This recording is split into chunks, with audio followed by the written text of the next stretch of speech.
Hello दोस्तों, नमस्कार। आपका हमारे निर्माण अकेडमी यूट्यूब चैनल में स्वागत है।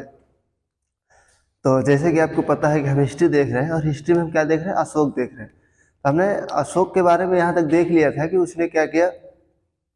उसने जो है अपने संदेशों को जो है लोगों तक पहुँचाने के लिए क्या किया, अभिलेखों का प्रयोग किया था। तो ये जो है भारत का पहला शासक था जिसने अपने संदेशों को भारत तक पहुंचाने के लिए अभिलेख मतलब लोगों तक पहुंचाने के लिए अभिलेखों का प्रयोग किया। तो चलिए इसके आगे हम बात करते हैं अशोक के बारे में।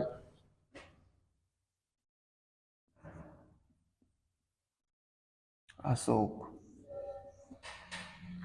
अशोक के बारे में अगर हम अगला पॉइंट देखें तो अगला पॉइंट हमारा ये है कि इसको अभिलेख लिखने की प्रेरणा कहाँ से मिली, आखिर ये कहाँ से सीखा। क्योंकि इसके पहले तो कोई अभिलेख लिखवाता नहीं था, ना कोई आज तक देखा गया कि जिसने अपने संदेशों को लोगों तक पहुंचाने के लिए अभिलेखों का प्रयोग किया हो। क्योंकि भारत का पहला शासक था, तो इसने कहाँ से सीखा, इसको प्रेरणा कहाँ से मिली। तो इसको प्रेरणा ये माना जाता है कि इसको जो प्रेरणा मिलती है अभिलेख लिखने की, वो कहाँ से मिलती है। तो इराक के जो राजा थे, कौन थे, इराक के राजा कौन थे जिनसे इसको प्रेरणा मिली है, वो थे डेरिकस या जिसे दाए बाहु कहते हैं, डेरिकस या दाए बाहु। तो ये पॉइंट लिख लेते हैं।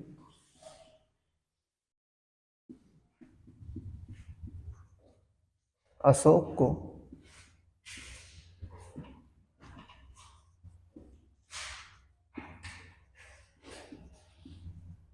अभिलेख लिखने की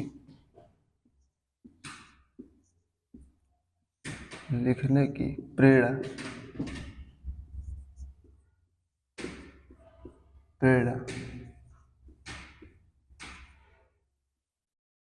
इराक के राजा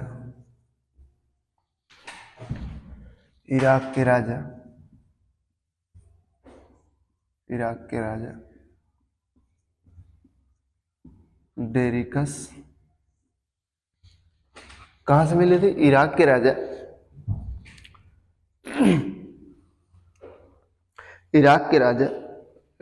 डेरियस या दाए बाहु। कौन है, डेरिकस नहीं, यहाँ पे क्या है, डेरियस जिसे क्या कहते हैं, दादा, ये दाए बाहु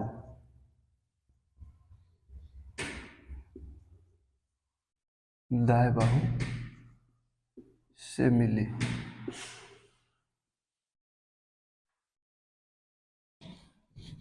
तो हमने क्या देखा कि अशोक को अभिलेख लिखने की प्रेरणा कहाँ से मिलती है। तो उसको अभिलेख लिखने की प्रेरणा इराक के शासक या राजा डेरियस या जिसे दाए बाहु कह रहे हैं, वहाँ इनसे मिली। क्योंकि ये लोग क्या करते थे, अभिलेख लिखते थे। तो अशोक को प्रेरणा कहाँ से मिलती है अभिलेख लिखने के, डेरियस से मिलते हैं, इराक के शासक डेरियस से। चलिए अगला पॉइंट देखते हैं। अब बात करेंगे कि अशोक के जो अभिलेख थे उसमें कई प्रकार की लिपियों का प्रयोग किया गया, 4 लिपियों का प्रयोग किया गया। लिख लेते हैं, अशोक के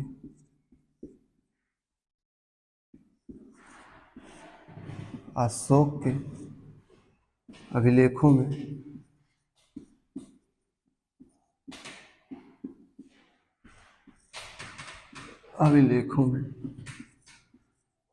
4 प्रकार की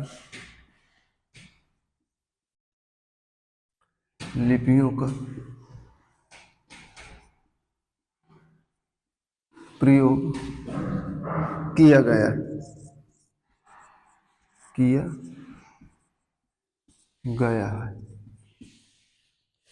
अब हम बात करें कि जो 4 प्रकार की लिपियां हैं, तो लिपियां होती क्या हैं। ये जो लिपियां हैं, जिन्हें लिपि किसे कहते हैं। आप अगर हिंदी पढ़े होंगे 7-8 में, 6-7-8 से अगर पढ़ते चले आ रहे होंगे हाई स्कूल इंटर तक, अभी भी आपने पढ़ा होगा, तो लिपि जरूर पढ़ा होगा। तो लिपि हमारी क्या होती है, किसी चीज को लिखने का एक तरीका होता है। जैसे कि हम हिंदी लिखते हैं तो किस लिपि में लिखते हैं, देवनागरिक लिपि में। देवनागरिक लिपि हमारी क्या होती है, बाएं से लेकर लेफ्ट से लेकर राइट की तरफ लिखा जाता है। जैसे अगर हम देखें तो हम अगर कुछ भी लिखते हैं तो इधर से ही लिखते हैं ना। जैसे हमने लिखा अशोक के अभिलेखों का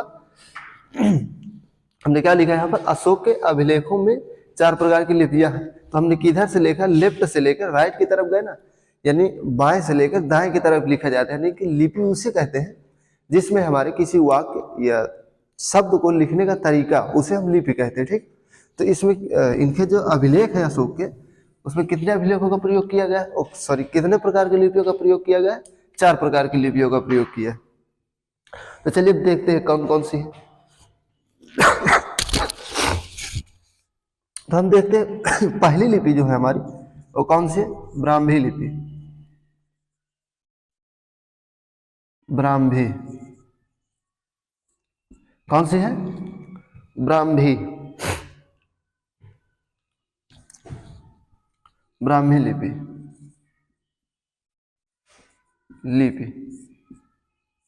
अब अगर हम इसे देखें ब्राह्मी लिपि, तो इसके साथ हमें ज्यादातर कहाँ मिलते हैं, तो यह जो है ब्राह्मी लिपि लिखी हुई हमें ज्यादातर भारत में मिलती है। यह अधिकतर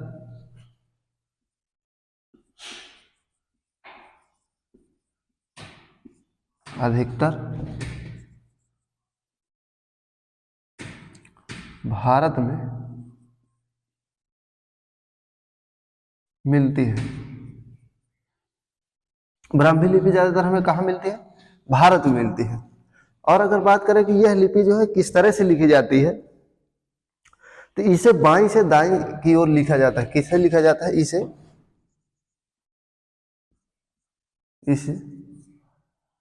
बाएं से दाएं की ओर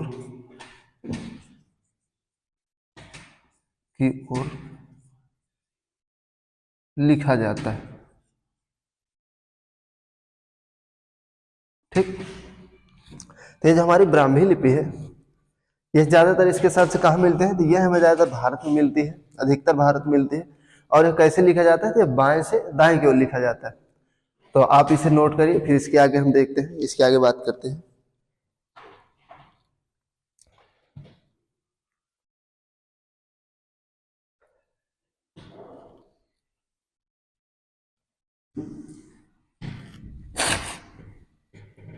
इसके आगे हम देखेंगे, आगे हमारी लिपि कौन सी है, खरोष्टी लिपि। अशोक के अभिलेखों में कितने प्रकार की जो है लिपियों का प्रयोग किया गया है, 4 प्रकार की लिपियों का प्रयोग किया गया है। पहली कौन सी, ब्राह्मी लिपि, जिसका हमें साथ से ज्यादातर कहाँ मिलता है, भारत में मिलता है। इसे किधर से किधर को लिखा जाता है, तो इसे बाएं से दाएं की ओर लिखा जाता है। अगली हमारी जो है खरोष्टी लिपि। खरोष्टी लिपि जो है उसके साथ अधिकतर हमें पाकिस्तान के उत्तर पश्चिम क्षेत्र में मिलते हैं। कहाँ मिलते हैं, उत्तर पश्चिम क्षेत्र में। और बात करें कि यह कैसे लिखा जाता है, तो यह जो है दाएं से बाएं की ओर लिखा जाता है, यानी कि जस्ट उल्टा लिखा जाता है। अभी हम जैसे लिख रहे हैं, तो हम किस लिपि में लिख रहे हैं, हम अभी देवनागरी लिपि में लिख रहे हैं। इसी तरह ब्राह्मी लिपि भी लिखी जाती थी, लेकिन जो हमारी खरोष्टी लिपि है, दूसरी कौन सी है, खरोष्टी लिपि।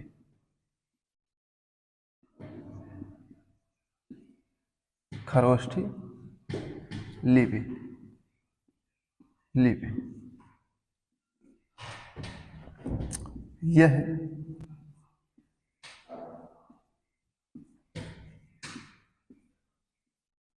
अधिकतर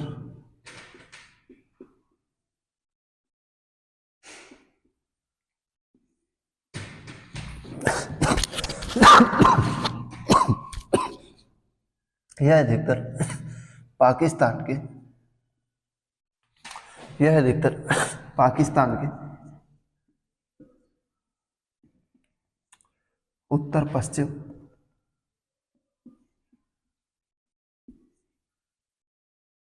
पश्चिम क्षेत्र में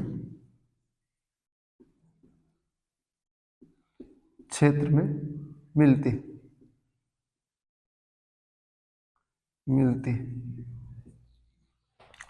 यह जो खरोष्टी लिपि है, यह हमें अधिकतर कहाँ मिलती है, तो यह हमें मिलती है पाकिस्तान के उत्तर पश्चिम क्षेत्र में मिलती है। अगर हम बात करें कि इसे लिखा कैसे जाता है, तो इसे कैसे लिखा जाता है, इसे दाएं से बाएं की ओर लिखा जाता है, बाएं की ओर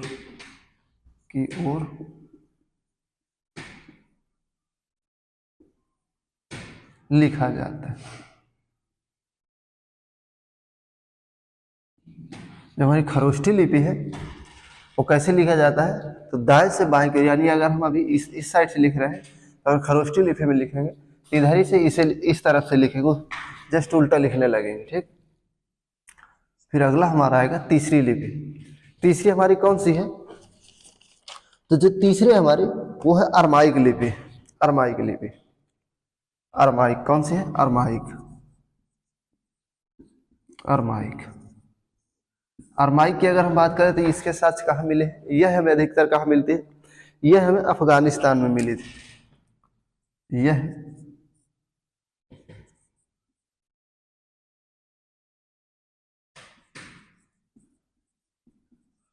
यह अफगानिस्तान में मिली थी।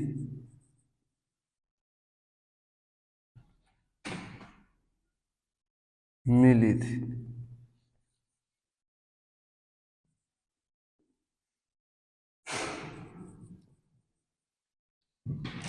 अरमाइक लिपि कहाँ मिली है, यह हमें अफगानिस्तान में मिली थी। आगे बात करें, आगे हमारी ग्रीक लिपि। ग्रीक लिपि कौन सी है, ग्रीक लिपि। ग्रीक लिपि,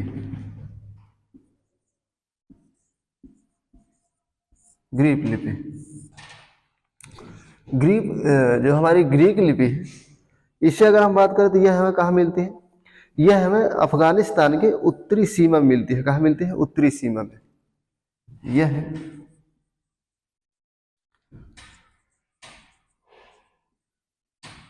अफगानिस्तान के, अफगानिस्तान के उत्तरी सीमा में मिलती है, मिलती है। तो हमने क्या देखा, हमने आज क्या देखा कि अशोक को अभिलेख लिखने की प्रेरणा कहाँ से मिली है। तो अशोक को जो अभिलेख लिखने की प्रेरणा वो इराक के शासक डेरियस से मिली थी। और हमने फिर देखा कि अशोक के अभिलेखों में 4 प्रकार की लिपियों का प्रयोग किया गया है, जो कि पहली कौन सी ब्राह्मी है, उसके साथ से अधिकतर कहाँ मिलते हैं, वो भारत में मिलते हैं। उसे कैसे लिखा जाता है, लेफ्ट से राइट की तरफ लिखा जाता है। फिर हमने दूसरी देखा खरोष्ठी लिपि, यह अधिकतर पाकिस्तान के उत्तर पूर्वी क्षेत्र में मिलती है, सॉरी उत्तर पश्चिम क्षेत्र में। इसे दाएं से बाएं की ओर लिखा जाता है। फिर हमने देखा अरमाइक, अरमाइक लिपि, यह अधिकतर हमें अफगानिस्तान में मिली थी। फिर हमने क्या देखा, ग्रीक लिपि। ग्रीक लिपि यह अफगानिस्तान के उत्तरी सीमा में मिलती है। कहाँ मिलती है, उत्तरी सीमा में। तो अब अगर हम इसके अगले पॉइंट की बात करें, हमने ये देखा कि अशोक के जो 4 प्रकार की लिपियां प्रयोग की गई थी शिलालेखों में या अभिलेखों में, तो कौन कौन सी थी, पहले हमारी ब्राह्मी हो जाती है, दूसरी खरोष्ठी, तीसरी अरमाइक और चौथी ग्रीक। ये ज्यादातर कहाँ पाई गई, ब्राह्मी पाई गई भारत में, खरोष्ठी पाई गई पाकिस्तान के पश्चिमी क्षेत्र में, उत्तर पश्चिम क्षेत्र में, अरमाइक यह अफगानिस्तान में, और ये जो ग्रीक लिपि है अफगानिस्तान के उत्तरी सीमा में पाई गई। चलिए इतना आप नोट करिए, फिर इसके आगे हम देखते हैं। इसके आगे हमारे 1-2 पॉइंट और देखते हैं।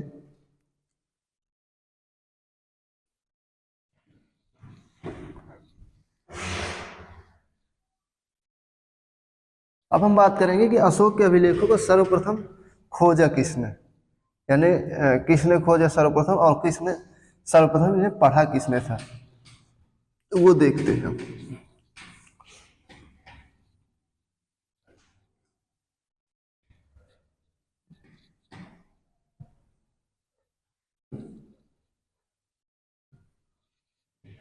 तब जो हमारा अगला पॉइंट है वो ये है, अगला पॉइंट हमारा ये है कि अशोक के अभिलेखों को सर्वप्रथम किसने खोजा। तो अशोक के अभिलेखों को सर्वप्रथम किसने खोजा था, तो सर्वप्रथम पहली बार टी फेंथन ने 1750 ईस्वी में खोजा था। देखते हैं,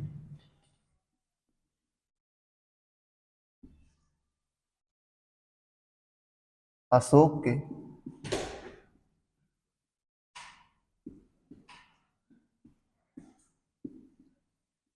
अभिलेखों को सर्वप्रथम सर्वप्रथम सर्वप्रथम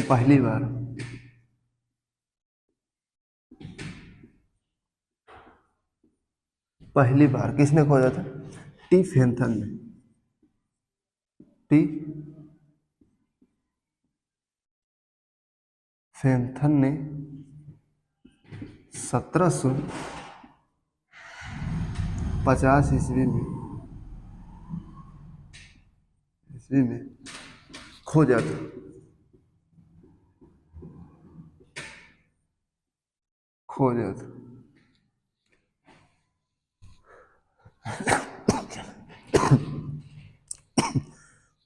अशोक के अभिलेखों को सर्वप्रथम किसने खोजा पहली बार? तो टी फेंथन ने कब खोजा था? 1750 में खोजा था। 1750 में खोजा था। किसने खोजा था? टी फेंथन ने। अगर हम बात करें, अगला हमारा जो टॉपिक है कि ठीक है टी फेंथन ने खोज तो लिया, कब खोजा? 1750 में खोजा, लेकिन आखिर इसे पढ़ा कब? क्योंकि खोजना तो ठीक है, लेकिन सर्वप्रथम पढ़ा किसने और कब पढ़ा, ये देखते हैं। अगर हम बात करें तो अशोक के अभिलेखों को सर्वप्रथम पढ़ने और समझने में सफलता किसने हासिल की थी? तो जेम्स प्रिंसेप थे। कौन से? James Prinsep. तो लिखते हैं अशोक के अभिलेखों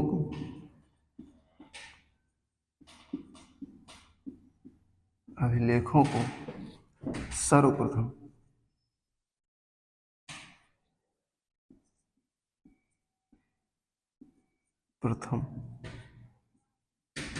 जेम्स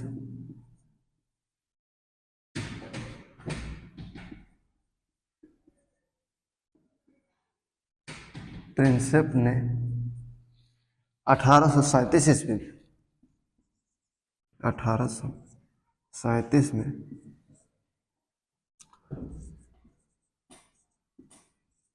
पढ़ने और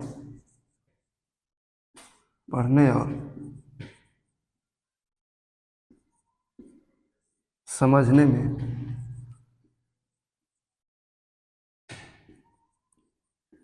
सफलता हासिल की।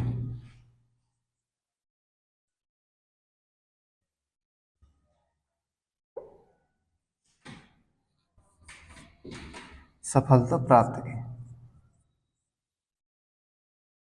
यानी कि अगर हम बात करें कि सर्वप्रथम अभिलेख को किसने खोजा, तो टी फेंथन ने खोजा था। कब खोजा? 1750 में खोजा। फिर अगर हम देखें तो इसे सबसे पहले पढ़ा किसने, यानी समझा किसने? तो 1837 ईस्वी में किसने इसे पढ़ा था? James Prinsep. कौन है? James Prinsep. तो आज के लिए यहीं तक। फिर हम कल अगली क्लास में क्या बात करेंगे? अगली क्लास में हम ये देखेंगे कि अशोक जो था, अशोक का आखिर ये पता कैसे चला कि जो इतने अभिलेख है, अशोक के कुल 14 मेन अभिलेख माने जाते हैं, 14 अभिलेख खोज हुआ है, तो उसमें आखिर ये 14 अभिलेख जो है ये अशोक के ही कैसे हैं? क्योंकि कई अभिलेखों में देखा गया है कि इसने अपना नाम ही नहीं लिखा और दूसरे नाम लिखता था। तो चलिए इसे हम कल देखेंगे कि आखिर किस अभिलेख से इसका साक्ष्य यह मिलता है कि यह अशोक के ही अभिलेख है। तो आज के लिए यहीं तक। फिर मिलते हैं आपसे नेक्स्ट वीडियो में। तब तक के लिए जय हिंद, जय भारत।